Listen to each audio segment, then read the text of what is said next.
Welcome back. Today on Merry Meet the Monsters with me, Madam Ansa, we're going to be talking about werewolves.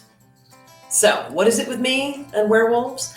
When I was a child, perhaps 8 years old, I had a book about monsters. It had this very cute, childish illustration of a kid standing on the stairs leading down to the basement, with a full-grown werewolf man lurking under the stairs. The gist, as I remember it, was that the kid was hiding the werewolf in the basement as a pet. I just thought that was so cool and returned to that image over and over. Without question, I just knew that I too wanted to live with a werewolf. Now, human and animal hybrids have been a recurring theme in my artwork ever since I was a little kid. Because of exactly this sort of interest, clearly it has led me to the present. And yes, it made people wonder about me back then too. So again, why werewolves? Well, one of my children was born with long, downy hairs on the tips of their ears and one very pointy ear.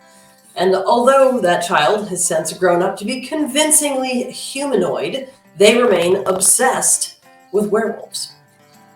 I don't know much about horror, so I asked best-selling author Christopher Buehlman for his recommendations for any and all books in this vein that the kid might like. And thus, we now have every non-teen romance-type werewolf novel available. He did say that the perfect novel had not been written on this subject, and that is what compelled him to write this book. So I'm making a plug for it. But what does the image, the art, and the calendar have to say?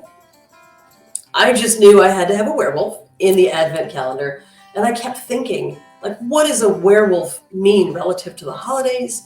Well, I just kept thinking with their excellent sense of smell that a candy cane would be a next level werewolf experience. In fact, on the subject of peppermint, in Terry Pratchett's delightful series of novels, Discworld, savvy criminals use peppermint bombs to overwhelm the senses of the werewolf city watchman, allowing the villains to scarper off undetected. I also want to add that in this artwork itself, this is the very first time I attempted to make this particular texture with fur, and I'm delighted with the way that it turned out. I hope you enjoy it too. My werewolf-loving child did not approve of how I rendered this image. Apparently it's not scary enough, but I think it looks like a Yuletide monster being excited to get their very first candy cane. And it's adorable. That's it for today. Thanks so much for being here with me, and I will see you tomorrow when we open the next door on Merry Meet the Monsters.